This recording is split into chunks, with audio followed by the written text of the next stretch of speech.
ডিম দিয়ে একটি মজাদার রেসিপি তৈরি করব আজকে। চলুন তৈরি করে ফেলি। এখানে আমি 3টি ডিম নিয়েছি। এর মধ্যে অল্প হলুদ ও নুন দিয়ে এগুলোকে ভেজে নিব। আমি ডিমগুলোকে হাফ করে কেটে নিয়েছি, কারণ হচ্ছে এগুলোতে মশলা অনেক ভালোভাবে লাগবে, খেতেও অনেক ভালো লাগবে, তার জন্য। আপনারা চাইলে আস্তা ডিম রাখতে পারেন। হালকা লাল করে ভেজে নামিয়ে নিব। নামিয়ে ওই ফ্রাই প্যানে আর একটু তেল দিয়ে তার মধ্যে পেঁয়াজ কুচি দিয়ে দেব।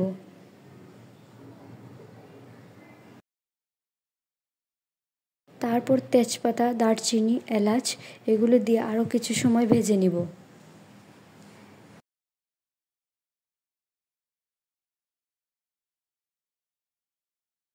আমি এখানে 4 চামচ পেঁয়াজ বাটা, 2 চামচ রসুন বাটা, 1 চামচ আদা বাটা সবগুলো একসাথে ভেজে নিব। তারপর এখানে আমি অল্প হলুদ গুঁড়ো দিয়ে দিব। তারপর 1 চামচ পরিমাণে মরিচ গুঁড়ো, 1 চামচ ধনে গুঁড়ো, 1 চামচ জিরা গুঁড়ো সব কিছু একসাথে দিয়ে ভালো করে কিছু সময় ভেজে নিব।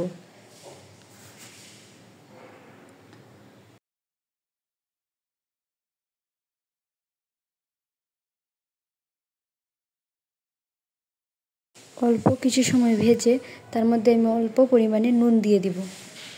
দিয়ে আরও কিছু সময় ভেজে নিব।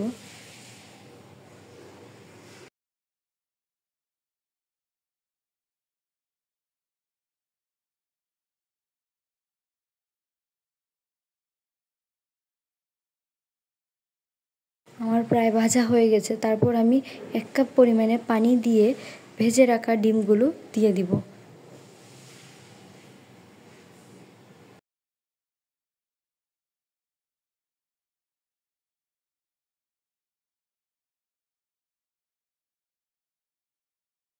কিছু সময় জাল করে এগুলোকে নামিয়ে নিলেই তৈরি হয়ে যাবে।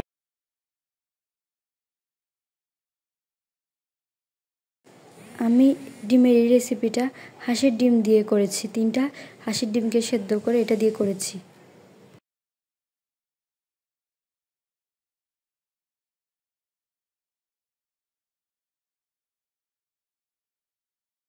অল্প সময় জাল করে নিলেই তৈরি আমার সুস্বাদু ডিমের রেসিপি। খেতেও অসাধারণ লাগে। আমাকে অবশ্যই জানাবেন আমার রেসিপিটা কেমন লেগেছে আপনাদের।